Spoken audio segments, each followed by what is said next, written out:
Hello everyone, welcome back to my YouTube channel.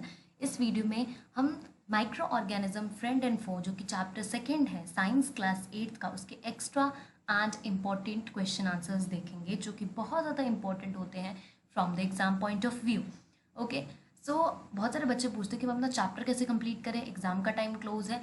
तो हमारे channel पे नोट्स अवेलेबल है, वहाँ से नोट्स देख सकते हो हर चैप्टर के, एंड प्लस फुल एक्सप्लेनेशन भी है। एनसीईआरटी सॉल्यूशंस प्रिपेयर कर लेना and these extra questions and this is enough for your exams.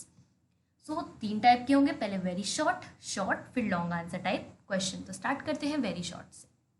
Name any two diseases that can be prevented by vaccination. तो polio and smallpox is the correct answer.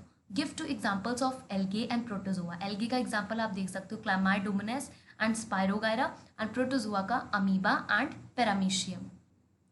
Next question है, why are the antibiotics not effective against colds and the flu. Antibiotics are not effective against the cold and flu as these are caused by the viruses. Viruses के लिए आपके body में antibodies inject की जाती है।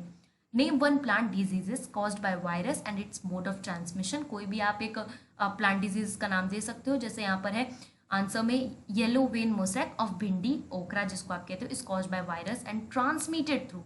Mode of transmission कई बार ये में मोस्ट कॉमन है कि पूछा ही जाता है एग्जाम में कि एक ऐसा डिजीज बताओ जो कि वायरस से कॉज होता है, बैक्टीरिया से, एंड उसका मोड ऑफ ट्रांसमिशन भी पूछा जाता है, बट बच्चे मोड ऑफ ट्रांसमिशन लिखना भूल जाते हैं। तो मोड ऑफ ट्रांसमिशन आपको लिखना है इंसेक्ट, एंड किसके थ्रू वो कॉज हुआ है। कभी भी कॉज भी पूछ लिया जाता है, वाटर के थ्रू, एयर, क्या उसका ट्रांसमिशन प्रोसेस है। What causes a food poisoning? Due to the consumption of food spoiled by some microorganism. Food poisoning किसी वजह से होती है, कभी कुछ microorganisms जो होते हैं वो फूड को स्पॉइल कर देते हैं। How do we preserve pickles? We add salt, और हम कुछ preservatives या कुछ chemicals ऐड करते हैं जो कि attack of microbes से prevent करते हैं। What are preservatives? Chemicals, salt, edible oils are used to check the growth of microorganisms are called preservatives. Why pasteurized milk can be consumed without boiling? Pasteurized milk को आप बिना boil किए कैसे consume कर लेते हो, क्या रीजन है? Because it is free from harmful microbes. Name some unicellular and multicellular organism. Unicellular organism like bacteria, algae, protozoa, and multicellular algae and fungi. What is fermentation? ये बहुत इंपॉर्टेंट क्वेश्चन है। The process of conversion of sugar into alcohol is known as fermentation. अब हम देखते हैं short answer type. So let's start with the first question. Write some common uses of yeast. ये बहुत ही फेमस क्वेश्चन एग्जाम का, uses yeast के पूछे जाते हैं। It is used in the baking industry for making bread, pastry, cakes, and commercial production की बात करें तो वो अल्कोहल एंड वाइन में यूज होता है। Write any two common cattle diseases and its cause. तो anthrax is a dangerous cattle diseases जो कि बैक्टीरिया कॉज करता है in the cows, buffaloes. Okay, Name some commonly known antibiotics which are made from fungi and bacteria. So streptomycin, tetracycline, erythromycin. What the harmful effects of the microorganism on plants? Plants में तो plants का वो yield, जो उनकी yield है, जो उनकी growth है, उस पर इफेक्ट करता है। yield of crop लिख सकते हो या फिर growth of crop को वो reduce कर देता है या affect करता है। What are microorganisms? Microorganism या फिर microbes एक living organisms होते हैं, हमारे आसपास होते हैं, जिनको हम अपनी आंखों से नहीं देख पाते हैं। What diseases are prevented through the vaccination? Cholera, tuberculosis, smallpox, hepatitis. How are viruses different from other microorganisms? They reproduce only inside the host organism. Bacterium, plant, ये क्वेश्चन पूछा जाता है लेकिन बच्चे इसमें बहुत कंफ्यूज जाते हैं। I don't know why. क्योंकि वायरसेस इसलिए डिफरेंट होते हैं क्योंकि जब वायरसेस बाहर हैं, एनवायरनमेंट में हैं, तो वो नॉन लिविंग है, बट जैसे ही वो किसी भी एक बॉडी में, एक लिविंग बॉडी में एंटर करते हैं तब वो भी लिविंग हो जाते हैं, क्योंकि उनको हमारे सेल से सब कुछ मिलता है। खाना जो ग्रोथ करने के लिए बहुत अच्छे से वो रिप्रोड्यूस कर पाते हैं सिर्फ और सिर्फ होस्ट ऑर्गेनिज्म में। अब वो होस्ट कोई भी हो सकता है, बैक्टीरिया हो सकता है, प्लांट हो सकता है, एनिमल हो सकता है, वो किसी की बॉडी में भी घुस सकते हैं। Okay, how are jams and squashes preserved? Sodium benzoate and sodium metabisulphite. ये भी बहुत अच्छा क्वेश्चन है एंड इम्पॉर्टेंट है। जितने भी क्वेश्चन यहाँ इंक्लूड किए गए हैं वो कभी कभी ना पूछे ही जाते हैं और most of the bar paper में आए हैं, बच्चों को इन क्वेश्चंस में डाउट रहता है। Who discovered the vaccine for the small pox? Edward Jenner. How can and in which year? 1798। How can we prevent the spread of the communicable diseases? by keeping the handkerchief on the nose and mouth while sneezing, and by keeping the distance from an infected person. अब हम बात करेंगे long answer type questions की. सबसे first question है, write the uses of microorganism in our life. बहुत सारे uses हैं. They are used in the preparation of curd, bread and cake. They are used for the large scale production, large scale production का हो या फिर commercial production का हो, of alcohol, wine, acetic acid यानी विनेगर जो सिरका होता है. They are also used in cleaning up the environment. Environment को क्लीन कैसे करते हैं?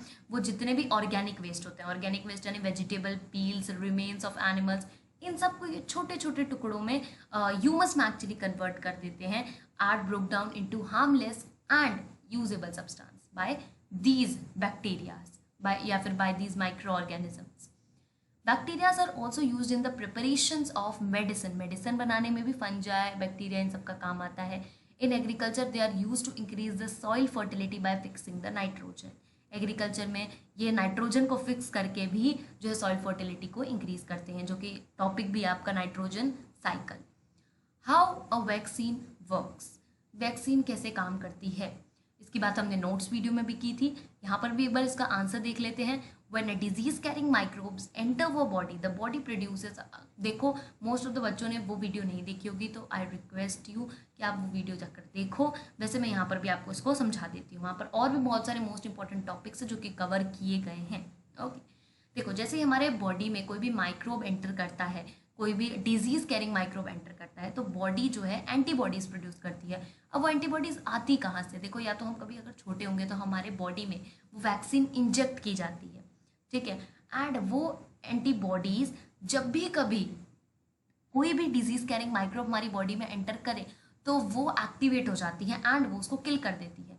एंड इसी तरीके से वो हमेशा प्रिपेयर रहती है कि अगर कोई और टाइप का माइक्रोब, कभी कभी क्या होता है ना, कोई अगर डिजीज कैरिंग माइक्रोब भी हमारी बॉडी में नहीं जाता है, या कोई हेल्पफुल माइक्रोब भी हमारे बॉडी में जाता है, हेल्पफुल माइक्रो ऑर्गेनिज्म में जाता है, तो वो कभी कभी उससे उसके जो तब भी वो एक्टिवेट हो जाती है, तब आपको थोड़ा सा डिजीज हो जाता है या आप कभी बीमार पड़ जाते हो, तो वो उस तरीके से एक्ट करता है.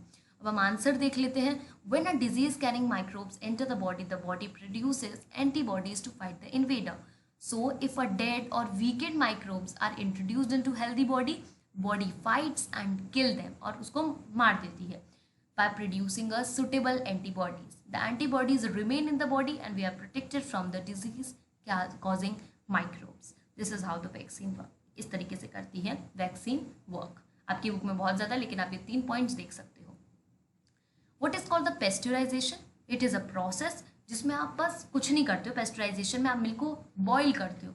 अब इसको ही आपको थोड़ा लॉन्ग फॉर्म में लिखना है, तो आप कैसे लिखोगे? मिल्क को हीट किया जाता है 700 डिग्री सेल्सियस, 70 डिग्री सेल्सियस पे. ये 700 नहीं है, नोट डाउन डेट, ठीक है. ये 70 डिग्री सेल्सियस है.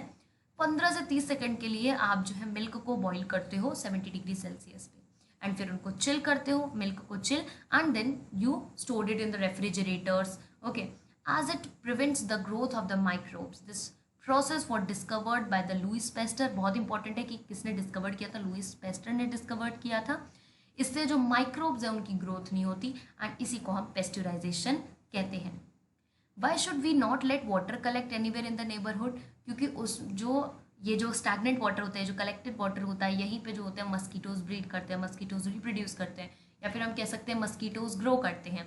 सो no one should allow to collect the water anywhere. अब एनीवेयर का मतलब जैसे in cooler, tyre, flower pot.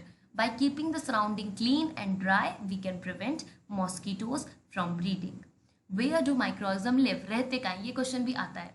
तो वो हर टाइप के एनवायरनमेंट में रहते हैं, आइस कोल्ड क्लाइमेट से लेकर के hot, desert, marshy land inside the body.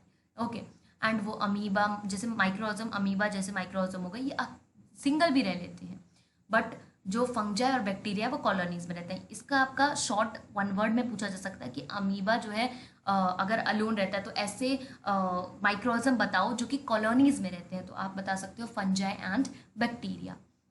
What are communicable diseases? Microbial diseases जो एक इन्फेक्टेड पर्सन से एक हेल्दी पर्सन में जो है स्प्रेड हो सकती है, वो किसी के भी थ्रू, एयर, वाटर, फूड या फिर फिजिकल कॉन्टैक्ट, उसी को हम कम्युनिकेबल डिजीज कहते हैं. एग्जाम्पल्स हो गए जैसे cholera, common cold, chicken pox, tuberculosis. Okay, seventh है, नेक्स्ट क्वेश्चन है, what are the carriers of the disease causing microbe, give example. There are some insect and animal which act as a carrier of disease causing microbes. कुछ carriers होते हैं, जैसे कुछ mosquitoes होती हैं, female Anopheles mosquito, यहाँ पर example भी है। Which are the parasite of malaria, ये कभी किसी स्पॉइल्ड फूड पे बैठ कर आती हैं, किसी कचरे के ढेर पर बैठ कर आती हैं, एंड अगर आपने खाना खुला हुआ छोड़ रखा होता है तो फिर बाद में इनके जो भी इनका लेग्स वगैरह होता है, इस पर वो चीज़ चिपक जाती है, ठीक है। एंड यही चीज़ अगर आपने अनकवर्ड फूड रखा है तो ये आपके खाने पर बैठती है एंड उसको स्पॉइल कर देती हैं। इस तरीके से एज अ कैरियर एक्ट करती हैं। How can cholera be prevented, कैसे आप प्रिवेंट कर सकते हो? पर्सनल हाइजीन बना के रखो, अच्छी सैनिटरी हैबिट्स, जो भी खाना है उसको कुकड करना है, एंड वाटर का यहाँ बहुत इंपॉर्टेंट काम आता है। वाटर ड्रिंकिंग पीना। अब कुछ बच्चे पूछते हैं कि मैम ये तो इतनी सारी बीमारियां हम कैसे याद रखें, कैसे कैसे किसको प्रिवेंट करते हैं? तो कुछ तो मोस्ट कॉमन चीज़ें हैं। देखो, जितनी भी बीमारियां उन सब में पर्सनल हाइजीन तो मेंटेन करके रखनी है और गुड सैनिटरी हैबिट, ठीक है। ये चीज़ तो अपने दिमाग में बिठा लो। और दूसरी चीज़, वैक्सीनेशन तो होनी चाहिए कि ऐसी जितनी भयानक बीमारी होती है इसके लिए आपको वैक्सीनेशन लेना बहुत ज़रूरी है। तो ये दो चीज़ें हैं। और एक जो मेन है वो आप याद कर लो। How can food be preserved by adding the oil and vinegar? use of oil and vinegar prevent the spoilage of food because bacteria cannot live in such environment। ऐसे एनवायरनमेंट में बैक्टीरिया नहीं रह पाते ऑयल और vinegar type. Okay, तो इसलिए vegetables, fruit, fish, meat are often preserve, इसी method से इनको प्रिजर्व किया जाता है। ओके, लास्ट क्वेश्चन, बहुत इंपॉर्टेंट क्वेश्चन पूछा ही जाता है। एक्सप्लेन नाइट्रोजन साइकिल, 5 मार्क्स में, या फिर बोला जाता है ड्रॉ नाइट्रोजन साइकिल। तो ड्रॉ का तो कोई सवाल ही नहीं होता, आप सबको वो प्रैक्टिस करके जाना है नाइट्रोजन साइकिल, जो कि आपके बुक में भी बना है, नोट्स में भी इंक्लूडेड है। बट अगर एक्सप्लेन बोल दिया जाए तो कैसे हम इतने बड़े नाइट्रोजन साइकिल कुछ पॉइंट्स में एक्सप्लेन करें? तो ये जो स्क्रीनशॉट है I have taken from only my video, जो कि नोट्स की वीडियो है। तो आपको यही points as it is you have to copy on your exam. अब समझना है आपको। देखो, मैं यहाँ पर भी एक बार इसको वापस एक्सप्लेन कर देती हूँ। Certain bacteria and blue green algae present in the soil fix nitrogen from the atmosphere. अब ये लोग करते क्या हैं? बैक्टीरिया जो प्लांट्स के रूट्स में प्रेजेंट होते हैं वो हवा से नाइट्रोजन लेते हैं, उसको नाइट्रोजन के कंपाउंड्स में कन्वर्ट करते हैं। किस में? कंपाउंड में। अब आप बोलोगे ऐसे कौन से बैक्टीरिया प्रेजेंट है सॉइल में? तो वो ब्लू ग्रीन एल्गे और भी बहुत टाइप के बैक्टीरिया होते हैं, राइजोबियम बैक्टीरिया। ये बैक्टीरिया क्या करते हैं? हवा से नाइट्रोजन लेके नाइट्रोजन के कंपाउंड बना लेते हैं। आप बोलोगे कौन से, जिनको ऑल इंटरेस्टेड है ये जानने में कि कौन से कंपाउंड्स होते हैं, तो नाइट्रेट्स, नाइट्राइट्स, ये कुछ कंपाउंड्स होते हैं जिसमें ये कन्वर्ट कर देते हैं नाइट्रोजन को। अब एक बार नाइट्रोजन इन यूजेबल कंपाउंड्स में कन्वर्ट हो गया तो अब प्लांट की तो बल्ले बल्ले, प्लांट तो अब इसको यूज़ कर लेगा, ठीक है। क्यों यूज़ करेगा? प्रोटीन बनाने के लिए, ठीक है। प्रोटीन बनाएगा और बाकी अदर कंपाउंड बनाएगा। ये स्टोरी दिमाग में याद रखना है, बिल्कुल इसी तरीके से, ठीक है। अब आप एक दिमाग लगाओ कि प्लांट ने प्रोटीन बनाया, प्लांट के पास क्या है? प्रोटीन। तो कोई एनिमल अगर उस प्लांट को खा रहा है, या ह्यूमन तो खाएंगे क्योंकि ह्यूमन के लिए तो उगाया जा रहा है, एनिमल अगर कोई फीड कर रहा है तो उसको भी वो प्रोटीन मिलेगा। और सब जब वो एनिमल मरेगा, डेड होगा, तो जब वो सॉइल में मिक्स हो जाएगा, वो एनिमल जो ऑब्वियसली बात है वो एक ऑर्गेनिक वेस्ट ही होगा, जब वो होगा तो वही प्रोटीन उसके बॉडी के अंदर है वो वापस नाइट्रोजन, उल्टा प्रोसेस चलेगा, वही प्रोटीन वापस नाइट्रोजन कंपाउंड में बनेगा एंड फिर थोड़ा सा जो है हवा में रिलीज हो जाएगा नाइट्रोजन। हवा जो नाइट्रोजन है वो वापस जो है एयर को अपने यूजेबल फॉर्म में मिल जाएगा।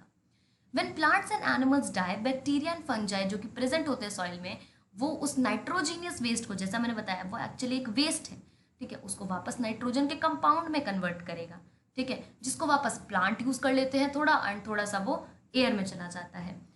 Certain other bacteria convert some part of them to the nitrogen gas, जैसा कि मैंने बताया कुछ तो प्लांट यूज कर लेंगे, कुछ नाइट्रोजन गैस में कन्वर्ट हो जाएगा। अगर ये स्टोरी जैसा मैं आपको बता रही हूँ वैसा ही आप एक और बार ऐसे रिवाइज करोगे तो ये बात आपको याद हो जाएगी। As a result the percentage of a nitrogen in the atmosphere, इसी तरीके से जो नाइट्रोजन का परसेंटेज होता है वो मोर लेस बना रहता है, मतलब कांस्टेंट रहता है। ओके, तो ये थे मोस्ट इंपॉर्टेंट क्वेश्चन। एक होमवर्क क्वेश्चन भी आपके लिए देती हूँ एंड प्लीज इसको कमेंट डाउन करना। Define antibiotics, antibodies and pathogens. Okay, वो भी इंपॉर्टेंट ही, ऐसा नहीं होमवर्क क्वेश्चन इंपॉर्टेंट नहीं होते, these are also very important. Okay, जितने भी होमवर्क क्वेश्चन मिलते हैं आपको चैप्टर 1, चैप्टर 2, इन सबके इंपॉर्टेंट क्वेश्चन ऑलरेडी अवेलेबल है। अब बहुत बच्चे क्या करते हैं ना, मांगते हैं कि मैम ये चैप्टर का वीडियो, चैप्टर 3, चैप्टर 2 के नोट्स कहाँ पर है? तो प्लेलिस्ट में अवेलेबल है, आप जाके देख सकते हो, क्लास 8 साइंस के नाम से। ओके, अगर अगर आपको वीडियो पसंद आई हो तो उसको लाइक करना एंड होमवर्क क्वेश्चन ज़रूर कमेंट करना। थैंक यू वेरी मच, मिलेंगे नेक्स्ट वीडियो में।